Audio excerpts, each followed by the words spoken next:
Welcome back. Tens of millions of people are traveling this 4th of July weekend, and if you're going by plane, you can expect delays and cancellations as airlines deal with pilot shortages. We also saw a lot around here tonight just based on the weather up and down the East Coast.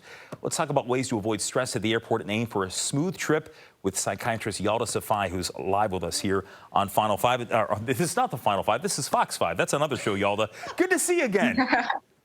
Good to see you. Thank you for having me. Look, I know I've been through that before where you have delay after delay and you have these plans and you're trying to recalculate your trip. So how do you do it? How do you stay zen? How do you stay centered while you're dealing with these changes?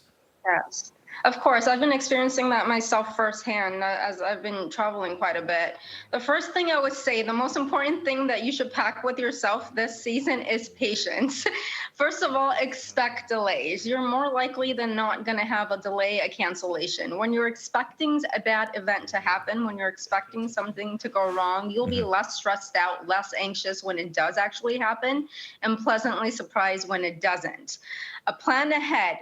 So if you know that this is going to stress you out, make sure you give yourself plenty of time to get to the airport. If you usually go in 2 hours before, go 4 hours before, because my God, I'll tell you, you'll need that 4 hours. Traveling is usually stressful for anybody to begin with. You're going to a new environment, you're breaking your daily routines, you're exposing yourself to different cultures. All of that is stressful to begin with. Now add hiccups along the way, then your anxiety will skyrocket. Well, especially I would say, yeah. I was just saying, especially too, if you're traveling with, if you're traveling with kids, especially too, because it's one thing if you're flying solo or if you're flying with an adult partner, but when you have others in tow, it's a lot where you have to calculate.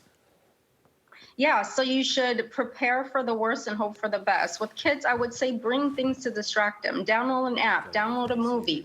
By expecting these delays and cancellations, come well prepared. For kids, yeah, definitely have something to distract them. Yeah. And for yourself, honestly, I would never recommend this, but maybe have a glass of wine at the airport just to soothe your nerves. Oh. Trust me, that is no problem. That is no problem there. I know that's not necessarily the official medical diagnosis for dealing with something 100%. At the airport.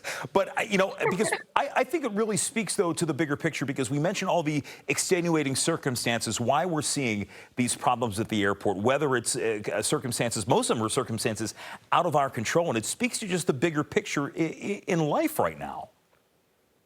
Yes, recently, actually, I think American Airlines, one of them, it was a topic recently that they had a massive delay and overbooking of flights, and they offered up to $10,000 for a passenger to get off the flight. Can you imagine, passengers weren't willing to get off the flight for less than $10,000? That just shows you how stressful this event is, how stressful delays and cancellations are. It was Delta, and by the way, just if people were wondering, because I did a little research, because we talked about this earlier, it was $10,000 because that is the federal, at least in the U.S., that's the federal limit. That's the maximum you can expect from an airline. And I think they just wanted to throw it out there and avoid the headaches because you figured people would jump right at that. But wouldn't we all like to be in that situation? Exactly.